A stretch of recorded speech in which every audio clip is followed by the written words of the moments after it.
Hello everyone, it's Monday and you're watching Within the Frame, where we delve deeper into the top stories not only in South Korea but across the globe. I'm Kim Bo-kyung. Tens of thousands of people have been killed and injured by a huge earthquake which struck southeastern Turkey near the Syrian border. The first quake was measured at magnitude 7.8 and was followed by several aftershocks, including a quake of magnitude 7.5. Experts say Turkey has been extremely earthquake-prone for a long time, as seismologists call the region a triple-junction, where the African, Arabian and Eurasian plates squeeze an Anatolian tectonic plate. What are these tectonic plates, though? What were other factors apart from magnitude itself that made the earthquake so deadly? For an in-depth analysis on deadly earthquake that hit Turkey and Syria, we invited James Hammond, professor of geophysics at University of London, on the line. Professor Hammond, welcome to the show. Thank you. Thanks for having me. All right, and we also have Paul Martin Mai, professor of geophysics at King Abdullah University of Science and Technology, on the line as well from Saudi Arabia. Professor Mai, welcome. Good afternoon. Glad to be here. All right, first question to you, Professor Hammond. It is said that earthquakes occur due to the motion of tectonic plates, but I wonder, what are these tectonic plates and how do they cause earthquakes? Yeah, so the Earth is made up into about 15 of these tectonic plates, and they are essentially about 100 kilometers thick, rigid rock that can move around on the surface of the Earth. And in some places, they are colliding together, and that's what we see in Japan, for example. In other places, they move apart and new material is created in between, and that's what we see at places like mid-ocean ridges or somewhere like East Africa. And then in other places, these plates rub up against each other. And that's what we're seeing in Turkey at the northern and eastern Anatolian faults. And these plates move about the speed your fingernails grow. So they move very slowly, but they can build up huge amounts of strain over long periods of time. And so the boundaries of these plates, they're not always moving, they're locked until eventually enough strain is built up over a long period of time, and then it releases all of that energy in quite quickly. And that is what we see when an earthquake happens. Right, so these plates, they collide, or sometimes they are rubbed against each other, building up the strain in a very long time. Now, Professor Mai, experts say Turkey and Syria are frequently hit by earthquakes because these countries are sitting on a so-called Anatolian plate, being squeezed by the Eurasian plate to the north, Arabian plate to the east, and African from the south. Now, could you elaborate more on this? Yeah, that's a good summary. It is indeed a very earthquake-prone region. And the earthquakes now happened last week on what we call the East Anatolian fault zone, at which the Turkish block, the Anatolian block, yeah, so that's this red line, moves or is squeezed out to the west. And in the north, the blue line shows the North Anatolian fault, which has been very active in the 20th century. And this East Anatolian fault here in red continues south all the way to Lebanon and into the Red Sea eventually. So it's one of the major plate boundaries, and that's where this, as Professor Hammond described, the slow motion happens. Stress is built up, and the East Anatolian fault moves at about 1 centimeter per year on average. And so that seems to be a very slow motion, but over time, stress is built up that has to be released eventually. Right, so that stress has been eventually released during this time of the earthquake that recently happened. Now, Professor Hammond, the general director of the Turkish Disaster and Emergency Management Authority, say the energy released by the 7.8 magnitude earthquake had the effect and energy of that is equivalent to 500 atomic bombs. Could you tell us in more detail just how strong and powerful a quake of this magnitude is? Yes, so this was a big earthquake, but to put it into context, we've seen in about the last 10 years, we've seen about 20 or so earthquakes of this magnitude or bigger. Right? So then they don't happen very often, but we do see them fairly regularly.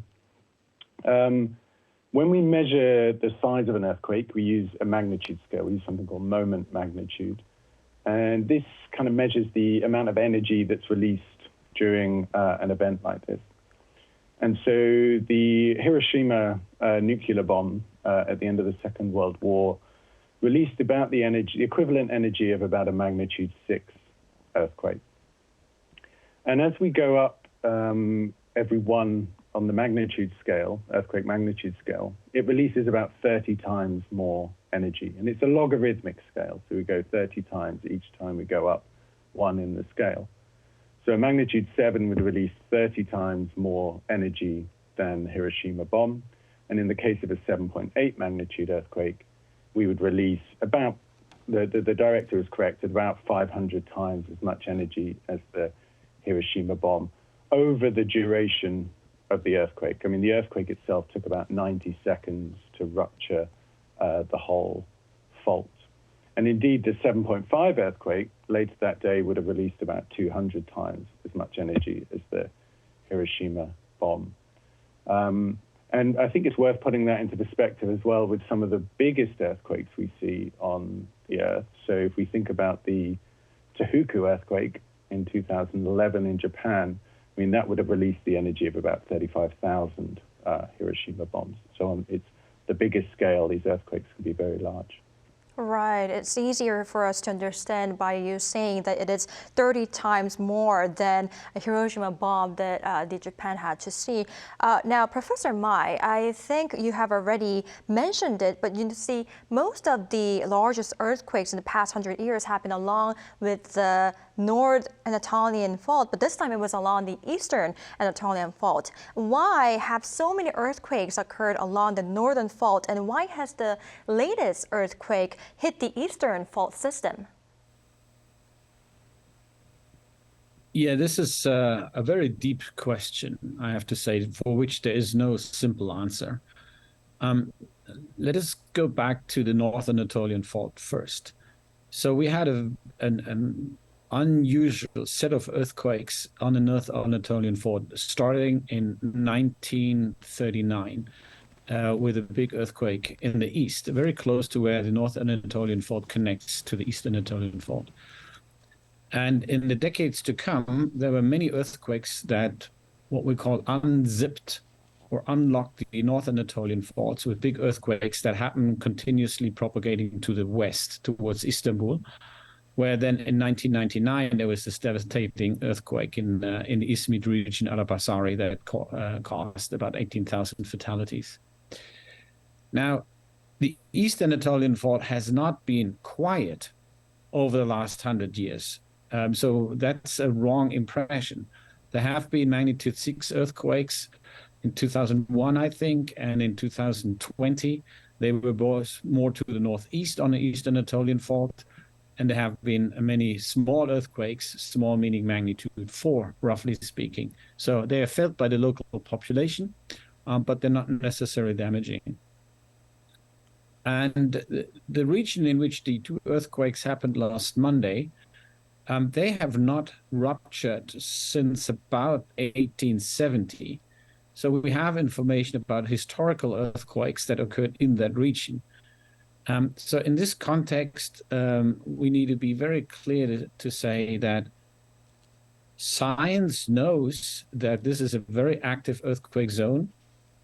Science knows that past earthquakes have happened there, and there are actually descriptions in the medieval literature of earthquakes in the 12th century and the 15th century that show how devastating these earthquakes were even hundreds of years ago. The fact that no big earthquake has happened for about, let me say, 100, 150 years now, in fact, points to something what we in seismology call a gap, an earthquake gap, meaning there is a known fault. Previous earthquakes have happened, but for a certain, let's say, relatively large amount of time, no large earthquake occurred in that region. And so we can say that we knew a big earthquake has to happen eventually in this region. But of course, nobody can predict earthquakes, so we cannot say when it happened and where exactly and how large it will be. We can only calculate a probability, like a forecast of an earthquake to happen in that region. Right. Now, Professor Hammond, the magnitude itself was very much big, but some also say it was because the epicenter of the earthquake was shallow at a depth of around 18 kilometers. How did this contribute to the disaster in any way? And what other factors made this earthquake so deadly? Yeah, it's worth us thinking a little bit about what happened during the earthquake. Right? So when we talk about an epicenter being at 18 kilometers depth or and located in a single location, when you get big earthquakes like this, what actually has happened, the 300-kilometer long fault has moved. Right, so it's not a single point within the Earth. And the depth, the nucleation may have been at about 18 kilometers, but we can see that there's surface motions where the fault has ruptured the surface. So it's a very big area of ground that has been moving over about 90 seconds. Now, if that happens deep in the Earth, that energy has to travel some distance before it gets to the surface. And as the energy travels out, it radiates throughout the Earth, and that energy spreads out. It gets weaker. So the further you go from where the earthquake happened, the less shaking you experience. Now, this one happened very close to the surface, so the energy doesn't travel very far, so it means you're experiencing almost all of the energy that's being released from the earthquake in the immediate area. And we see that. You see this extreme shaking that exists all the way along the fault line, this 300-kilometer long line of the fault, at least from the 7.8 earthquake. In terms of what else, what other factors make this so deadly, I think we're seeing the images here of the buildings that have fallen down. I mean, ultimately, an earthquake itself, if it happens somewhere remote, isn't a damaging phenomenon. It happens, it's a natural occurrence. But when you combine that with an area that's vulnerable, that isn't resilient to this kind of shaking, then I think we see these really deadly earthquakes. And in particular, we've seen the buildings falling down in Turkey, so those buildings weren't able to withstand that amount of shaking. But equally, if we think about northern Syria, where these are arguably some of the most vulnerable people on the planet, when you get these extreme events, they don't have the resilience to deal and cope with that. And I think that's why we're seeing these really big impacts. Right, given what our Professor Hammond said, there's no wonder why the earthquake was so deadly to the site. Now, Professor Mai, experts say these earthquakes on February 6th would have affected fault lines around the Istanbul. Should we expect another quake along the North Anatolian fault as well, or at any other locations?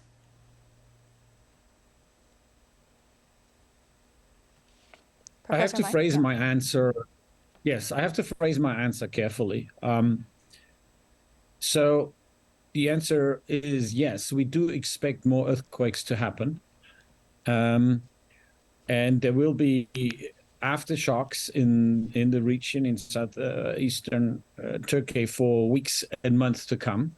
Some of these aftershocks may reach magnitude 6 or 5, and hence, create more damage as the already weakened buildings and structures will eventually come down entirely.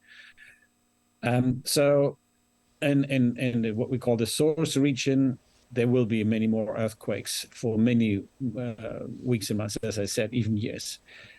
Now, the North Anatolian fault has experienced some slight change of stress because of these 2 large earthquakes last week.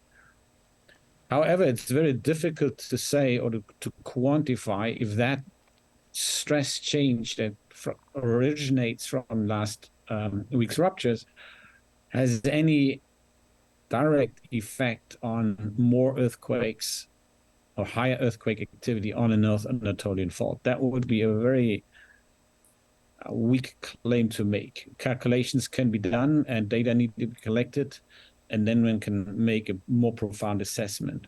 Now, independent of that, we need to keep in mind that the North Anatolian fault itself is an active structure. It moves by 3.5 or 4 centimeters per year.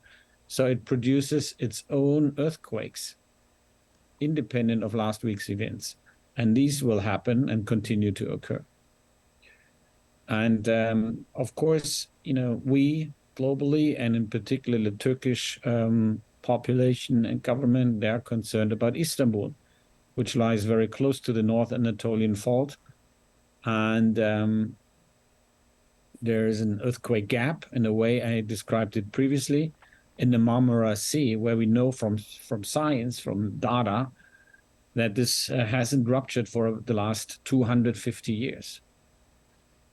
So that is of major concern for Turkey and Europe and the world.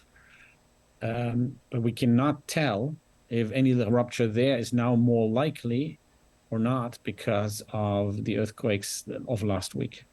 Right. Now, Professor Mai, there are, of course, other earthquake-prone regions in the world, the best known being the Pacific Ring of Fire. I wonder, why does that area have such frequent earthquakes, and where are other earthquake hotspots in the world? Yeah, I mean, as Professor Hammond explained early on in our conversation, the Earth is made up by tectonic plates that continuously move. And the Pacific Ring of Fire contains several tectonic plates. The Pacific Plate is the largest one, and there's a Nazca Plate near the west coast of South America, which frequently produces earthquakes. And then in Japan, of course, as we mentioned before. Other regions that produce regularly damaging earthquakes are along the Philippine and Sumatra Trench, where the Indian Plate moves northwards. The most famous or infamous example there is the 2004 Sumatra earthquake that created this giant tsunami that killed 250,000 people on that order. And then we have large earthquakes also in the Himalayas, so in Nepal, 2015, the Kathmandu earthquake, which is where the Indian Plate crashes into the Eurasian Plate in the Himalayas. So there are several regions that produce large but infrequent earthquakes, and each one of them is likely to be very damaging, creating havoc in these regions due to the dense population and type of construction of residential and buildings and other facilities and infrastructures. All right, I see. Now, Professor Hammond, social media has been swarmed with some claims that the earthquake has been predicted. Are there any potential precursor events or signs or warnings that we can be on the lookout for? And if there isn't any, why are they so hard to predict? I think Professor Mai already have mentioned that it's really hard to predict how it's going to be, but why is it so hard? Yeah, I mean, as Professor Mai said, it's not possible to predict earthquakes. Not to the level of accuracy that, a prediction implies, in terms of time and location. But as Professor Mai says, we can look at the long-term stresses that are building up on faults. We can look at the geological record, and we can understand where earthquakes are most likely to happen, how big they'll be, what shaking they'll impose. And so that means we can, build the regulations we need so that, we can build the right buildings or retrofit existing buildings so that they are more resilient to earthquake shaking. So we call that forecasting. That's something we can do, and it's actually something that has been done for this region. In terms of why it's so hard to predict, it's an incredibly complex system. We build these strains up over thousands, if not millions, of years, and we don't have a record of data of earthquakes, of everything that goes back, anywhere near that long, maybe tens of years, a bit further if we look in the geological record. The geology is very complicated. Exactly how the faults rupture depends on the local geology conditions, which again, we just don't know in enough detail. So I think it's unlikely we'll ever be able to predict earthquakes in the way that we would like to. But as Professor Mai said, we can understand relative likelihoods of a big earthquake happening in certain time periods that allows us to build some resilience. And countries like Japan, for example, do that very effectively in terms of their building regulations and the like, so that they can live in these earthquake-prone regions. Right, Professor Hammond, so it's really hard to predict. Disasters like this, they come really unexpectedly, it's hard to predict, but through such tragic incidents, we could perhaps have opportunities to, prevent future tragedies in terms of areas that we can control, such as the construction of buildings, like you said earlier in Japan. Now, what should governments take into consideration other than those construction methods? Yeah, so the way we can approach this is we can think about, well, what sort of size earthquakes would we expect and how frequently would we expect them? We would look at the local geology and the soil conditions, because depending on what geology you're on depends how much shaking you would expect to see. And you can essentially build up a map to say, what's the maximum level of shaking you might expect in a given region. And once you've done that, you can design your building codes and your building regulations to say any building that's been built or that exists here has to be able to withstand that amount of shaking. And this is an engineering problem. It's one that, as humans, we've managed to overcome in a number of places within the world. The challenge is, how do we distribute that equitably? Because there's a cost associated with that. All so right. That's one way we can build resilience to these events. Right. Unfortunately, that's all the time we have for today's edition, but thank you, Professor Hammond and Mai, for helping our viewers better understand the reasons behind Turkey's earthquakes and ways to prevent future ones. We really appreciate the insight. Thank you. You're more than welcome. It's been a pleasure. All right. That's all for Within the Frame tonight. And although far away, we hope our thoughts and condolences reach those who are suffering and that more survivors are rescued. We will be back tomorrow with more in-depth stories. Goodbye.